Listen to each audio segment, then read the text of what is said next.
नाज़रीन, टंडे रहीम ख़ान समेत काछे जे 50 खां वधीक ॻोठनि जी बिजली गुज़िरियल 2.5 सालनि खां काटियल हुजण सबबि ॻोठाणा अज़ियतुनि खे मोझण ते मजबूर आहिनि। मोहम्मद हसन जमाली जी रिपोर्ट। टंडो रहीम ख़ान समेत काछे जे 50 खां मथे ॻोठनि जी बिजली गुज़िरियल 2.5 सालनि खां कटियल आहे।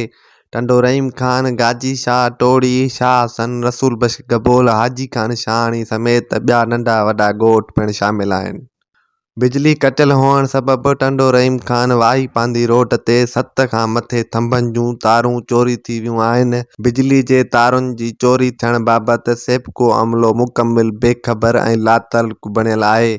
इलाइक़े वासियुनि पारां सेप्को जी अहिड़ी लापरवाही ते ॻणिती जो इज़हार पिणु कयो आहे। इलाइक़े वासियुनि दाईंदे ॿुधायो त गुज़िरियल 2.5 सालनि खां इलाइक़े जी बिजली मुकमिल तौरु काटा आहे। केतिरनि ई ॻोठनि में थंभनि तां बिजली जूं तारूं चोरी थी वियूं आहिनि, पर सेप्को अमले पारां का बि जाच पड़ताल नाहे कई। 2 सालनि खां बिजली काटा हुजण बावजूदि बि बिलनि जे अचण जो सिलसिलो पिणु मामूल मुताबिक़ हर महीने जारी आहे।